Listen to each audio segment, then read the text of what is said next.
सेवा भाव में, जैसे कोई माँ के पास बेटा बैठा हुआ हो, जबकि नारायण और वर्ल्ड के अंदर सभी मंदिरों में सबका स्वामी बन के बैठा, सबका पति बन के बैठा, बेटा कहीं नहीं बना, केवल ब्रेन वन के अंदर वास सारे कौन है।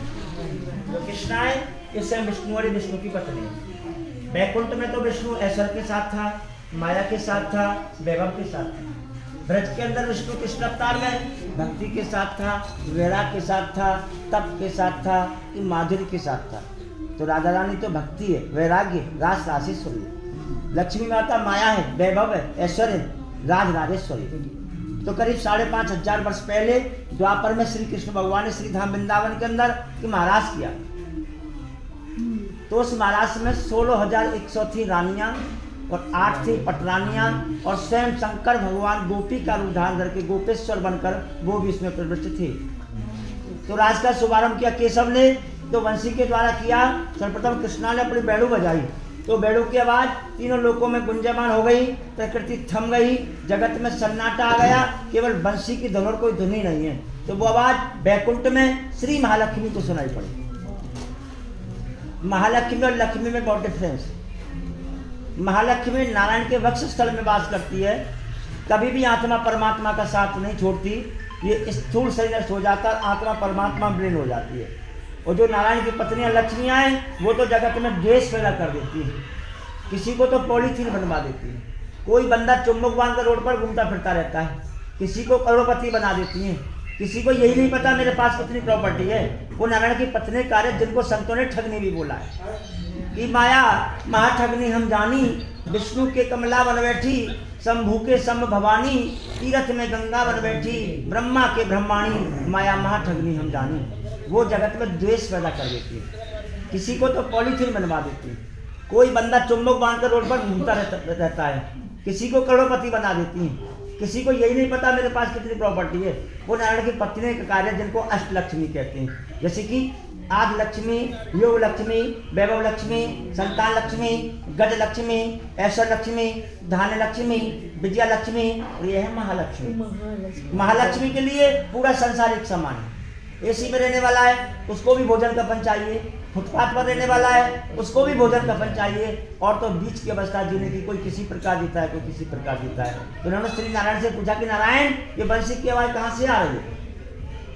तो उन्होंने कहा कि वृंदावन से। क्यों?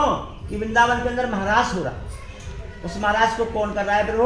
उन्होंने कहा उस राज को छोटा सा बालक है जिसकी अवस्था 8 वर्ष की है, उसका नाम कृष्ण वो कर रहा है। तो इनको अचंबा हुआ, 8 वर्ष की अवस्था, 33 कोटि के देवता दर्शन करने के लिए जा रहे हैं, शंकर भगवान भी दौड़े चले जा रहे हैं, तो कोई दिव्य बालक है तो मैं भी वृंदावन जाऊंगी।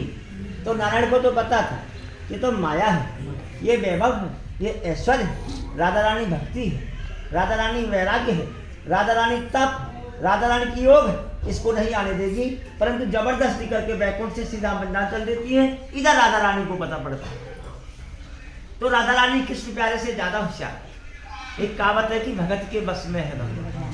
मर्यादा पुरुषोत्तम श्री राम 12 कला से अवतार है, कृष्णा 16 कला से अवतार है, राधा रानी वृषभान दुलारी 64 कला से अवतार। स्वयं कृष्ण पावे नहीं पारा और तुम्हें को जानन हारा, श्री राधा रस प्रीति अवेधा, सादर गान करते बेधा, राधा त्याग कृष्ण को बजही, ते सपने जग जगत तरही, कीरत क्वारी लाडली राधा, सुमरत सकल मिटई बाधा, नाम अमंगल मूल न सावन, त्रिवद ताप हरि हरि मन भावन, राधा नाम लिजे कोई, सहजई दामोदर वस होई, राधा नाम परम सुखदाई, भजतई कृपा करे यदुराई, यस्मत नंदन पीछे प्रही, जो कोई राधा नाम सुमरही, रास ब्याहनी श्यामा प्यारी, करो कृपा बरसाने वारी, वृंदावन शरण त्यारी, जय जय जय वृषभान दुलारी।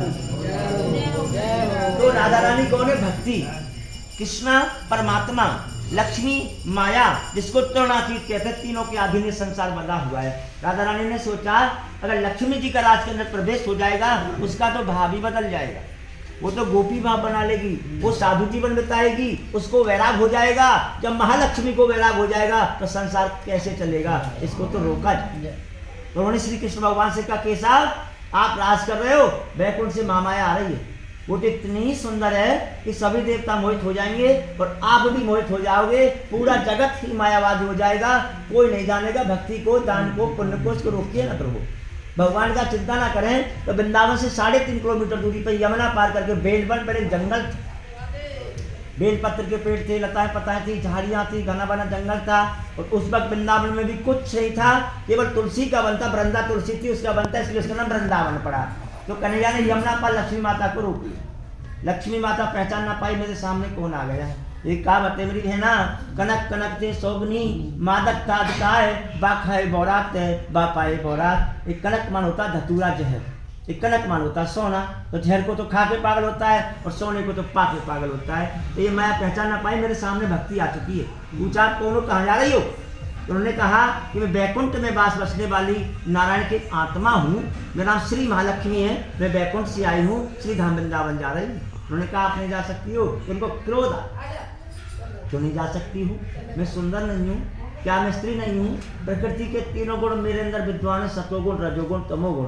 और इतना भी संसार का ऐश्वर्य सब वैभव है वो मेरे हाथ है। जो ब्रज की गोपिकाएं, गोबर डालने वाली, छाछ धोने वाली गोपिकाओं को तो रास में प्रवेश मिला है।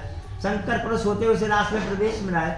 आप विष्णु की पत्नी श्री महालक्ष्मी से मना कर रहे हो। उन्होंने कहा कि आपको घमंड है ना कि मैं माया हूँ, मैं सुंदर हूँ, मैं ऐश्वर्य हूँ, मैं वैभव हूँ। पहले आप ऐश्वर्य भाव के घमंड का त्याग करो, माधुरी भाव बनाओ, गोपी भाव बनाओ, साधु जीवन बिताओ, वैराग्य लेके आओ, राधा रानी के चरणों की भक्ति करो, तब आना।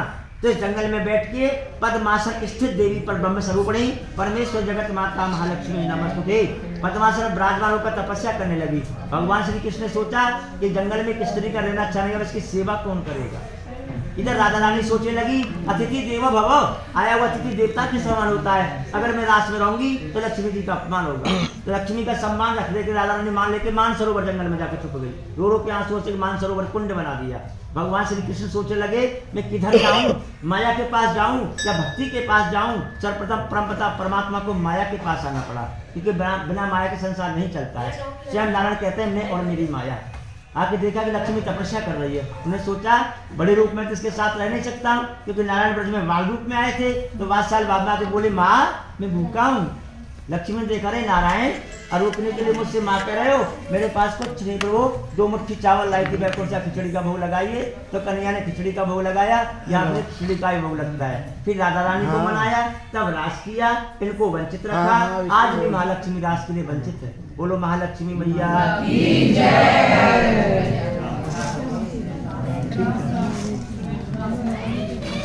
जी भैया।